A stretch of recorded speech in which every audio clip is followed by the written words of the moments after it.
Okay, it's being recorded. Right, so I'm a retired lecturer from University of Cape Town, where I lectured in the classics department, Latin and etymology, origin, but focusing on origins of words from Latin and Greek. And so when Ariadne approached me and said, would I give a talk? I thought, well, that's a good idea.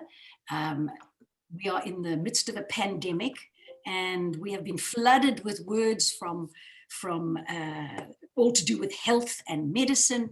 And we'll see that most of these come from actually Latin and Greek.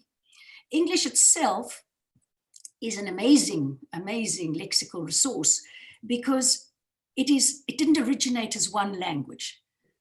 It's a hybrid, a fascinating hybrid. First of all, it is classified as a Germanic language. Its core words, its basic vocabulary is of Germanic roots. There's a whole history to that, but we don't go into that. Secondly, as of colonial expansion, the British colonial expansion, thousands of words have been borrowed from around the world, languages around the world. And thirdly, and most importantly, our greatest lexical word resource is actually coming from Latin and Greek. Even though we are not considered a Romance language, over 70% of our English words come from Latin and Greek. And that number, that percentage, rises to 90% when we're talking about specialties, words from medicine, words from science. In coining new terminology from ancient times to modern times, people will look to those dead, I hate to say dead, because Latin and Greek are not dead, they're alive and well and living in English, but they look to those static languages to get roots which would more clearly demonstrate the meaning of the words. So because we're in the midst of this pandemic, as I said to Ariadne, I would look at words of medical terminology, and also where I find these fascinating stories. I will be a storyteller for you today as well. So I'm going to share my screen with you now, and we hope I get it right, Ariadne. Share, okay. Right, so I'm sharing my screen. So first of all, let's look at the word etymology. It comes from the Greek etymos, meaning true or original, and logos, which can be study, explanation, and in itself just the meaning, the word.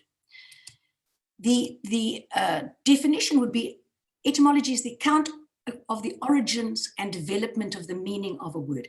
But in looking at the account of the origins, very often there are fascinating stories behind them. So medical terminology, as I've said to you, is based largely on words derived. I'm putting Greek first because actually there's a predominance of Greek words for science and medicine. So to a smaller extent, it's Latin. So I thought before we start with the words themselves, I would talk just quickly about the symbol that is used for medicine. You're seeing it all the time.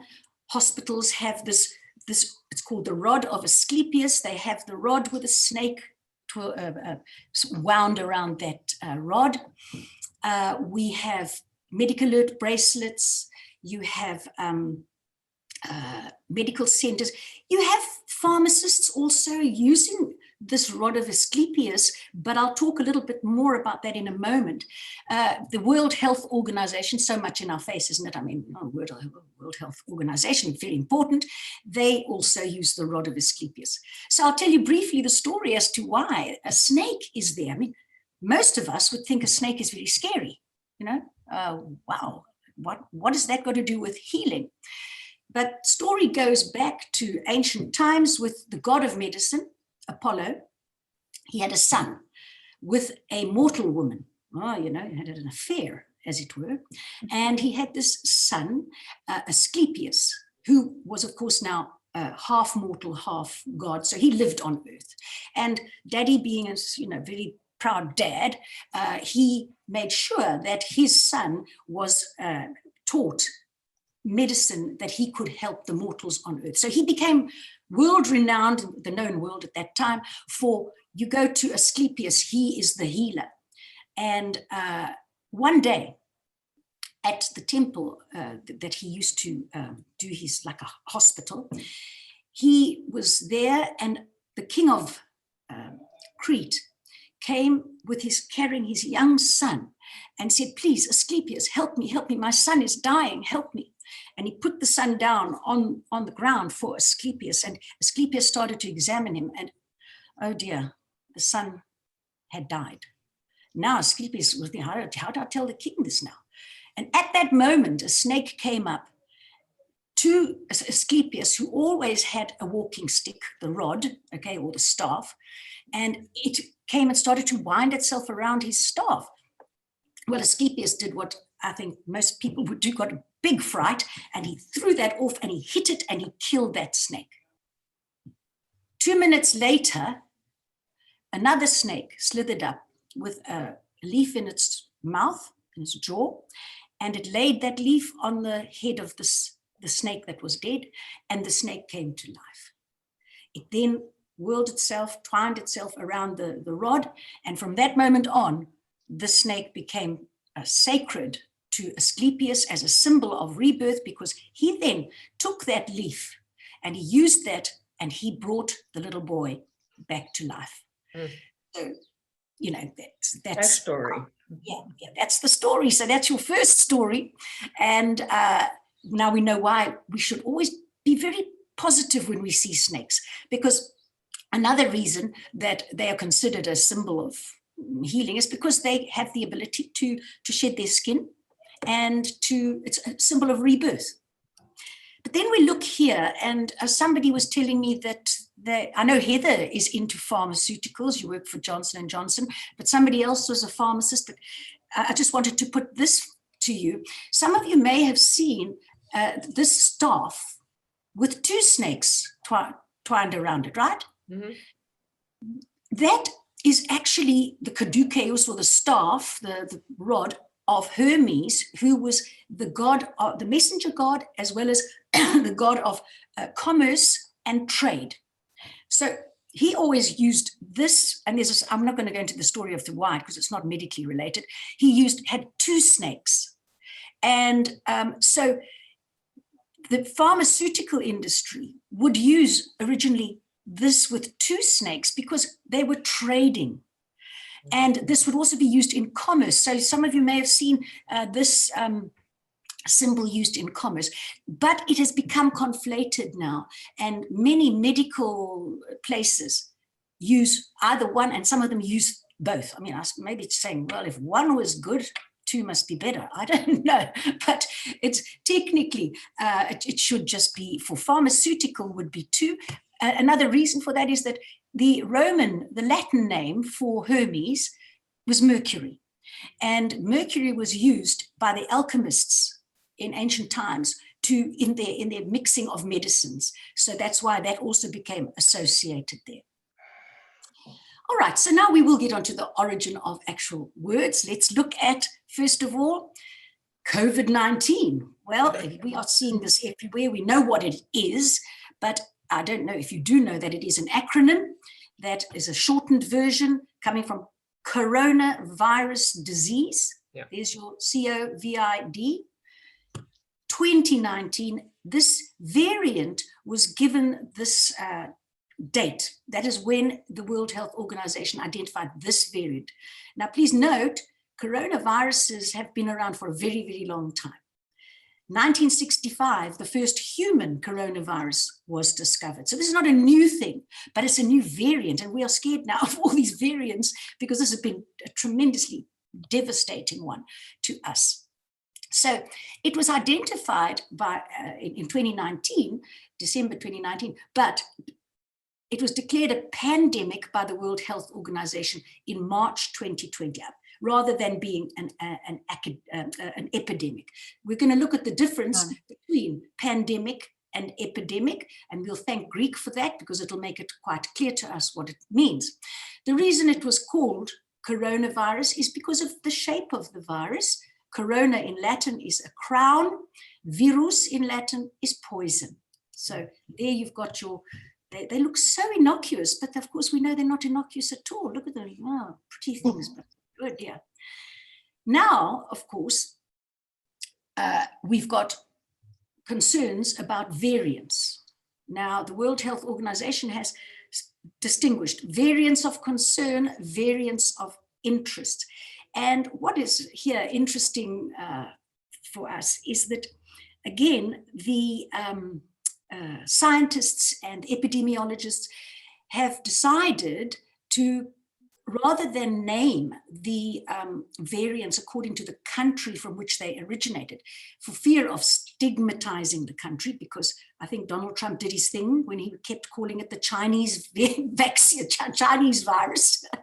So he said, no, they said, don't want to do that anymore. So we have the alpha, that's the Greek letter, alpha comes from the UK. The beta variant comes from South Africa. Gamma from Brazil, Delta from India, and then there are the whole heap more that are variants of interest. Good Lord, we don't want them to become variants of concern, but anyway, variants of interest. You've got Epsilon, which came from California, Zeta, I think, was New York, Eta, I think maybe the Philippines or something like that, I'm not sure. But all of these have been identified, but only as variants of interest. And the latest one that's getting a lot of press is Lambda, which comes from Peru, but it's still considered a variant of interest. But I wanted you to see that even today, in the 21st century, we are looking to the Greek to help to label these things. So let's look at the word pandemic, because we see it all the time. This comes from the Greek pan, meaning all, and demos, meaning people. So a definition would be occurring over a wide geographic area, for example, multiple countries or continents, typically affecting a significant proportion of the population. It is global, pan meaning everywhere, okay? So when first something is labeled an epidemic, let's look at the difference there. Oh, and just by the way, the word pandemic was given the Merriam-Webster's word of the year, 2020. It was considered, it just was just so much in our face. And contrasting with that, Oxford Dictionary also chooses a word of the year, but in the 2020, they could not decide. There were too many, there were multiple, so they just kind of gave multiple, all to do with the COVID pandemic.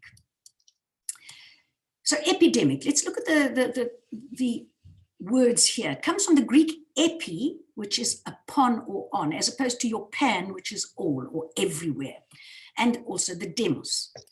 So this is affecting a disproportionately large number of individuals within a population, community, or region, not global.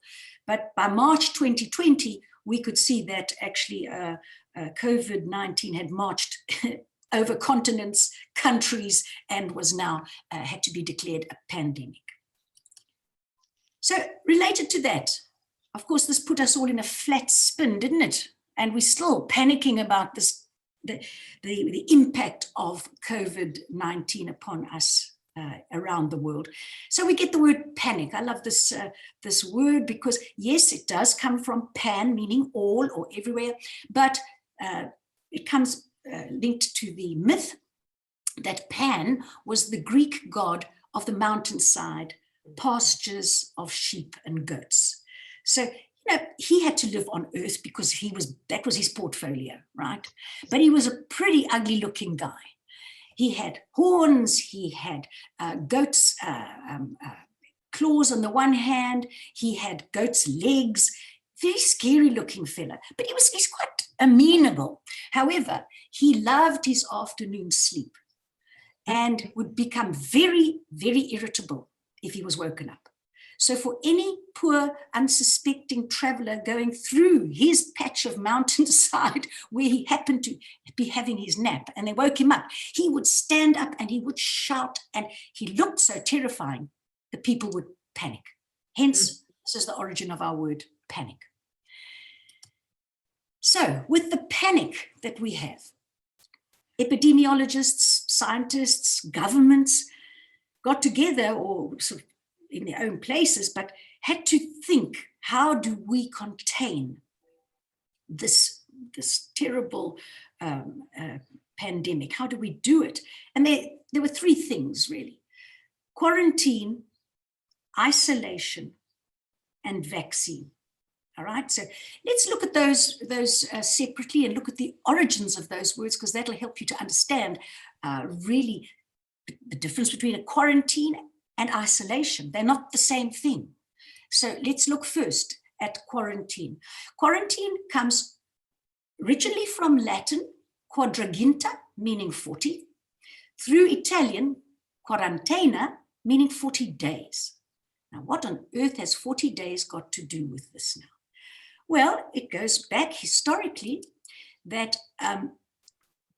during the 13th, 14th, 15th century, plagues, epidemics are around the world.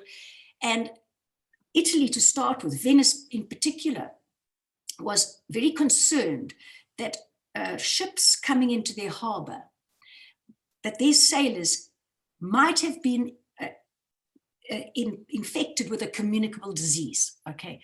And this was, very, very strongly during the bubonic plague, very worried about it. So what they did to contain, make it that in case they were infected with the bubonic plague, these sailors, they would have to stay on their ship. They were not allowed off that ship for 40 days. Why 40 days? Because with the bubonic plague, it took 37 days from contracting to death. So they figured 40 days, anybody who's had it, got it, is dead, and the others can come off after 40 days. So that's the word quarantine. So if we look at the definition, it's to separate and restrict the movement of well people who may have been exposed to a communicable disease. So what our countries all did, really, they put us in lockdown, which was a quarantine, keeping us well people away from actually having any possible contact. So we compare it to isolation, because we hear that too, and people have to go into isolation. And as I said, it's not the same thing. Isolation comes from the Latin insula, meaning island, through the Italian isolata. And this is where hospitals were built, isolation hospitals were built on islands to separate ill persons who have a communicable disease from those who are healthy. So quarantine, you're presumed to be healthy, okay, and you're going to be separated away just in case you get infected. But isolation, you have been in contact with COVID-19. So we are concerned you have COVID-19, or you've got a positive test there. We've got to keep you away. So that is the difference there. And it was just outside Venice, actually, as well, but in other places, in Croatia, in all these areas in Europe, when the bubonic plague particularly was so strongly, like a strong pandemic, they created these hospitals, but away on islands. They were called lazaretto because Lazaro was a leper. And so lepers would be put out there on the island. You would have typhoid people on the island. You would have bubonic plague people on the island. So there's an example. This one is from Santa Maria di Nazareth.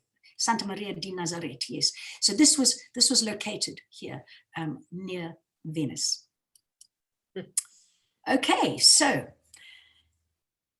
I just wanted to mention that, by the way, we've got our pandemic, our COVID-19, and it's been responsible for killing so many millions of people, thousands of people, millions.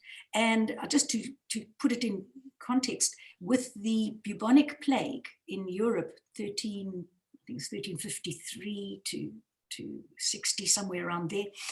That decimated the population by 30% of Europe, 30%, killed 30%. So there was a huge pandemic. And looking at, again, pandemics, I'm just digressing a little bit. Pandemic, an example of another pandemic was bubonic plague, yes, the Black Death. The other would be the Spanish flu. And, you know, we talked about now not stigmatizing countries. So we're calling variants are alpha, beta, gamma, delta, etc. Well, they called this flu, the Spanish flu, 1918 to 1920. But in actual fact, they got a bad rap because it didn't originate in Spain.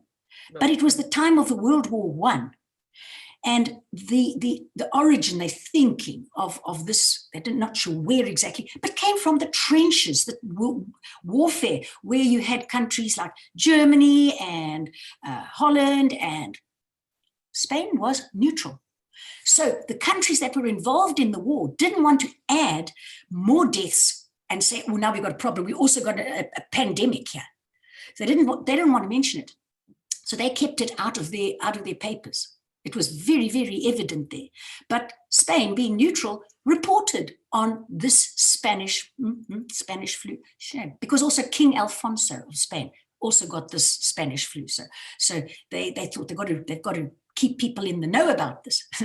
And just also differences of epidemics, their lesser would be examples of measles or malaria or mumps or something like that. That's an epidemic, or smallpox was an epidemic, not a pandemic. So now we've got, how else do we contain this COVID-19? We need a vaccine. Now, Heather will know, and she could tell us maybe later, that vaccine development is no quick thing. It can take 10 to 15 years sometimes. The quickest vaccine before this COVID-19, was for mumps. It took 4 years only, which was amazing, you know. But it was the Food and Drug Administration. They gave emergency authorization to fast track the vaccine development for COVID-19. So they've been doing an amazing job, because we all just want to have our vaccines. I'm getting my second one tomorrow, which is fab. Oh. So let's look at the origin of this word, though. We're so familiar with it, and we all want our vaccinations, and we line up for them, and yay, which are you having, Pfizer, and blah, blah, blah. Well, it comes from the Latin vacca, meaning a cow. And you say, what on earth has a vaccine got to do with a cow?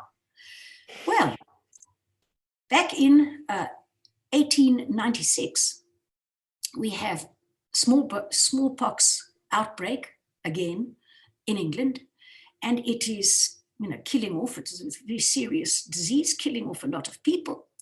And one day, 1796, one day, Dr. Edward Jenner, he was a country doctor, so he worked with, you know, people, farmers and milkmaids and what. He noticed that whilst people were dying of smallpox, absolutely could not help them. Nevertheless, when milkmaids would come to him to ask him, could they give him anything for this cowpox that they've got on their hands? You know, from milking the cows. Cows had cowpox, and they've got these very unsightly looking, unsightly looking, I'll show you a picture in a minute, marks, you know, blisters and things.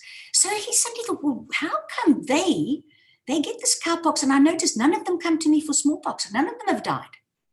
So he was, this is a good idea.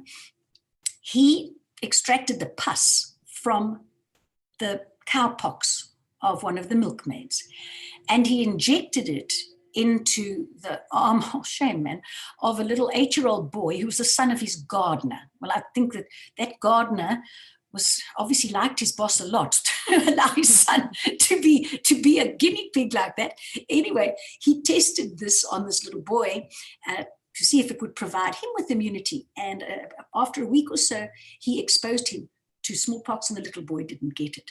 So he was terribly excited, Dr. Jenner, and he sent his paper and all his findings through to, you know, the powers that be, the immunologies and so on. But it took them, they were a little bit not so sure about it. It took 2 years for them to partially accept it until finally it was completely accepted. But this was a specific vaccine, vacca, remember meaning cow, for an antidote for smallpox. But it's an interesting thing, because you're all interested in words, that sometimes words change. They can become more specialized, they can become more generalized, depending on usage or abusage. So what happened with, you know, the whole, this ushered in a new era for medicine, where vaccines and vaccinology became very important. And vaccines were developed for polio, for measles, for mumps. So it was not anything to do with smallpox. It was not anything to do with cows. But the word became generalized and is applicable irrespective of whether you're talking about, you know, smallpox, or you're talking now about COVID-19. So there's our very brave little James Phipps. Oh, sweet, eh? He's being injected. This is what it looked like. This is your cowpox versus your smallpox. So he said, oh, yeah, okay. And so that was a wonderful, he becomes known as the father of vaccinology, is Edward Jenner. We thank him for that. Well, of course, now we're into vaccines, and we're getting quite hysterical if we can't get our vaccinations. So what is hysteria? That's also got an interesting history. And the definition would say exaggerated or uncontrollable emotion, emotional instability. But it comes from the Greek word hystera, which is a uterus or a womb. And this idea of hysteria was first diagnosed by Hippocrates in the 5th century BCE as a condition only affecting women. Why? Because only women had wombs. So he said, well, you see, only women can suffer from hysteria. Well, that's rather thing to say, but this remained a belief for a very long time. And let's see why, what made them think it was that. It was called, he called it the wandering womb, because if you consider a woman when she's pregnant, and as the stomach gets bigger and bigger, so it gets higher and higher. And then when she's getting closer to giving birth, it goes down again until eventually she gives birth, and it kind of disappears. So the idea that this, I'll read to you Atreus, who was a physician in the ancient world. This is what he said. This is the cause and the cure of hysteria. He says, in women, in the hollow of the body below the rib cage lies the womb. It is very much like an independent animal within the body, for it moves around of its own accord. Furthermore, it likes fragrant smells and moves towards them, but dislikes foul odors and moves away from them. So when it suddenly moves upwards, okay, and remains there for a long time, it presses on the intestines, and the woman chokes in the manner of an epileptic, but without any spasms. You know, we would say, she has a faint. She went into a fainting spell. For the liver, diaphragm, lungs, and heart are suddenly confined in a narrow space. And this is the how to fix it. You think about the women in, you know, you see with smelling salts, if somebody faints and they put the foul smelling stuff. Disorders caused by the uterus are remedied by foul smells, so at the nose, okay? So pushes it down, that uterus, which is like an animal, according to them, will move away from that foul smell. And then are also by pleasant smells, they were remedied by pleasant smells applied to the vagina, so that they would, at the other end, put something pleasant. And of course, this wandering womb would go down and the woman could now breathe again. This was refuted by another, quite a famous ancient gynecologist, Serenus, in the 1st century AD. So it took quite a long time, 5th century BCE, 1st century AD. But still, this notion of women being the hysterical type, still continued till the 18th century. It was viewed as a psychological disorder, mainly affecting women. Well, that was not very nice at all. So actually in 1980, it was removed as a psychological disorder. It was removed from the Diagnostic and Statistical Manual for Mental Disorders. It's not a mental disorder, and certainly it doesn't just affect women.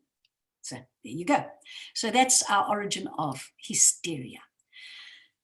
This then leads me to phobias, which is also a psychological disorder, pathological a phobia. It is tends to be a little bit of a generalized word nowadays when people say, oh, I've got such a phobia about mowing the lawn or something. They don't mean a phobia, they mean an intense dislike. So one should use the word phobia a little bit more circumspectly, because it comes from the Greek phobos, meaning fear, and it means an extreme or irrational fear of something. And we've seen this with the COVID-19 pandemic. We've seen phobias become more pronounced, particularly a new one called coronaphobia. It is in the dictionary now. It has been accepted as a word. What is coronaphobia? Well, we can imagine that. An excessive triggered response of fear or hysteria caused by COVID-19. This was coined in March 2020. And I think you can think about for yourselves, I'm not saying that maybe you know somebody who you think is definitely suffering from coronaphobia. Is it that excessive triggered response, or maybe just saying, look, I'm not going to go to a super spreading event? Well, that's me. I'm not going to go to a super spreading event, but I'm not coronaphobic. But this can be a real thing. And coming from that, we get more people suffering now from agoraphobia. Agora in Greek is a marketplace. So agoraphobia is the extreme fear of crowded places or of leaving home, because then you're going to go in to a place where there's crowds. So this is somebody, you know it's COVID time, with the mask on, but not wanting to leave home at all. So I think a lot more people having that. And then I thought I'd just tell a little bit about another phobia, because it's a superstition, maybe not phobia for everybody, but a superstition that a lot of people have. And I talked to Ariadne just before we started, and she tells me that her birthday is on the 13th. And so she finds 13 is a lucky number for her. And actually my husband's birthday is also the 13th, so it's a very lucky number. So I'm not superstitious about 13, but it is something that gives rise to fear, and it's triskaidekaphobia. Tris, 3 in Greek, kai, and deka, 10, phobia, the phobia of the number 13. So I took this photo, actually. Yeah, there you go, you can see. This is on an airplane that I was on. Some people don't want to sit on the aisle number 13. So you just go 12, 14. Well, I mean, how stupid, because you know that after 12 comes 13. But anyway, if people say, I don't want to be in seat number 13. And then I also took this picture. So there's the word, triskaidekaphobia. And I also took this photo, and Ariadne mentioned the same thing had happened to her. I went into a lift, and check it out, 11, 12, 14, 15. Oh, funny. Yeah. Some buildings will say, look, we're never going to get tenants on the 13th floor because people are superstitious. But where did the superstition come from? And this, certainly in Western Christian belief, it comes from the Last Supper, where Judas was the 13th disciple coming to the Last Supper. So it was considered from then to be a very unlucky number. Okay, not for you, Ariadne, not for my husband either, but an unlucky number. But for some people, they are even more superstitious, and they suffer from paraskevidekaphobia, fear of Friday the 13th. Paraskevidekaphobia. That's your Friday, paraskevi. Deka is 10, tria 3. And why Friday the 13th? Again, relating to the fact that you had the Last Supper.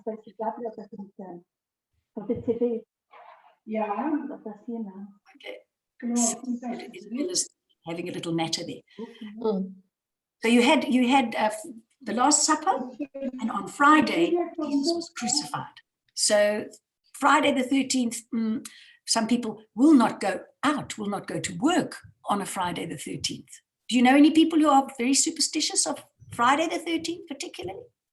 I do. I know people. When the massacre in Paris in 2015, it took place on Friday the 13th. People said, you see, you should not have gone out on Friday the 13th. That's the thing. So, yeah. Okay, so we'll leave the phobias and the hysterias and the panics behind, and hope we never have to get to the situation of having to use this drug, this very, very strong painkiller, morphine. It is a narcotic drug. Narcotic, the word narcotic, I haven't written it here on the slide, but narcotic comes from narke in Greek, meaning numbness, because it numbs the pain. So it was very, very effective. It is a very effective painkiller, but it is a schedule, I don't know, I think schedule 8 drug or something like that. And where does it get its name? Once again, we talk about developers, thinking, what do I name this? How do I name it? And so they came up with morphe, means shape in Greek. The ine is a suffix meaning a chemical substance. So what is it to do with shape? The painkiller morphine gives rise to hallucinations. So it's a very, very strong drug. So you can get hallucinations. So it was so named because clearly the person who named it must have known some Greek mythology. It comes after Morpheus, who was the son of Hypnos, the god of sleep. And he was known as the bringer of dreams because Morpheus could assume any different human form and enter into the dreams of mortals.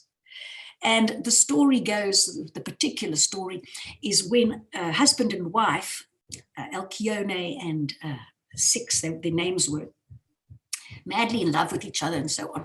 And he's got a message that his brother had died and he needed to go and fetch the body because, burial was very important in the ancient world. You had to be buried properly. And so he said, my darling, I have to go and I'm going to go and fetch my brother's body. And she says, oh, but don't leave me. I love you so much. Don't leave me, darling, please. And he says, oh, but I have to go. So anyway, off he goes. And every night she prays to the goddess Hera, the queen goddess of marriage. She prays and says, please, please bring my husband home to me. I love him so much. Meanwhile, back in the ranch, there's been a shipwreck and he has drowned. Now, Hera was not a particularly nice person, by the way, goddess of marriage, but her husband was such a playboy. He had so many affairs. Marriage was, she was not a happy person. And she got irritated every night hearing this woman say, please, Hera, please bring my husband back for me. I love him so much. She knew he's dead. So she summons Morpheus, says, listen, Morpheus, I want you to, tonight, you go into the dreams of that woman, Alcyone, and you tell her that husband's dead. So that night, he enters the dreams of Alcyone. He is drenched. His clothes are sopping. And he says, my darling, I just want to tell you, I drowned. There was a terrible shipwreck and I won't be coming home. She woke up like from a nightmare. I said, oh my God, I had this terrible, terrible dream.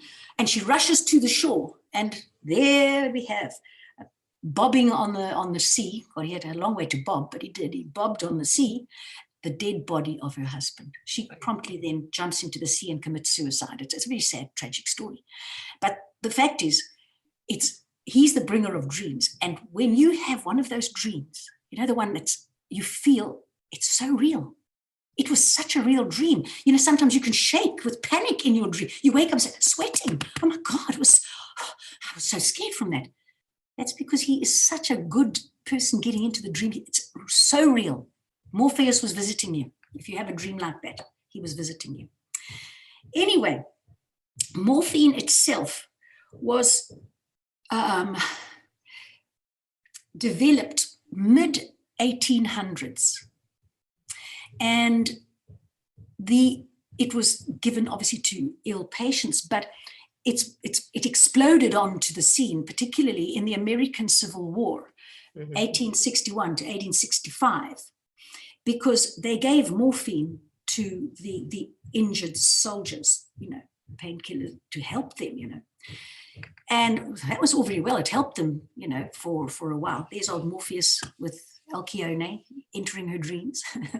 It helped them, the soldiers. But they found after the Civil War that many of the veteran soldiers were now addicts. They were morphine addicts. And now there was a problem. So the scientists and the pharmaceutical industries thought, now what do? We need to try to get something that will get them off this addiction. So they created heroin. Heroin is named after it comes from the Greek word heros, meaning hero, because taking heroin made the person feel like a hero, gave euphoria. Life is so wonderful, I'm a hero. And it was first manufactured and marketed by Bayer Pharmaceuticals as an over-the-counter, you could just go and buy this, over-the-counter substitute for morphine. It was supposedly a non-addictive substance which you could have to bleed yourself off the addiction to morphine. And it was also a cough suppressant.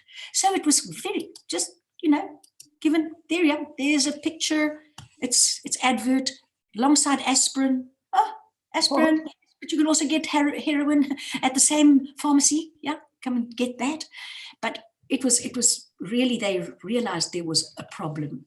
And so in 1906, they got a law passed that all ingredients for medicines must be put onto the label.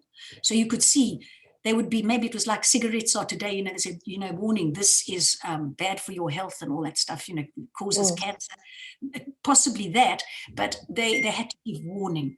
And eventually they actually banned heroin completely. 1924, it is now an illicit drug, as opposed to morphine is legal, but it has to, you know, it's on a very high schedule. It has to be given by doctors.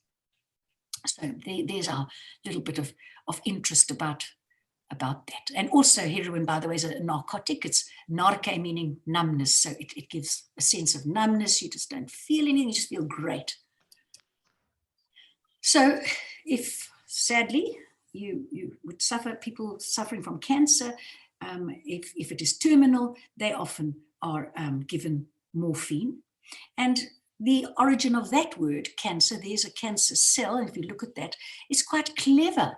You know, the ancient doctors and physicians, I mean, we have to pay homage to them for their creativity, their ingenuity in finding words to label things that have never been used or seen or anything before. It's quite incredible. So Hippocrates also was the first, he's known as the father of medicine, by the way. Hippocrates was the first to describe the cancer. And he obviously felt more the lumps because, you know, they weren't allowed in those days to cut open bodies and things like that. They would some physicians would rob the graves in order to illegally find out about anatomy, you know. But anyway, he labeled it karkinos because it resembled a crab, okay, where if you have a lipoma, which is a lump, but it's benign, no worries. You go to the doctor, say, I've got a lump, feel this lump, and he feels it, says, no, nothing to worry about, nothing to worry. Because a lipoma, an ordinary lump, would be self-contained. But if there's anything to worry about, if it's going to perhaps be cancerous, it would almost have like crab's claws, a feeling that the doctor can feel that this might be problematic. So karkinos is the Greek, which gave us the Latin cancer or cancer, both of them meaning crab. But just to show you the specialization, the choice is always to go to the Greek for the higher. So Latin is giving you a high register, but Greek is giving you higher.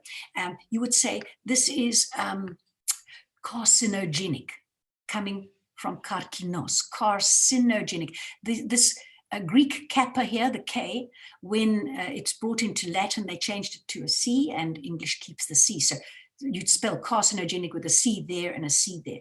So that sort of more specialized word, this is carcinogenic versus this is cancerous, slightly less, a more common word. All right, so we will end off by, sorry, I've gone a bit long maybe. We'll end off just looking at some interesting words that these creative physicians came up with. Let's have a look here. First of all, your coccyx.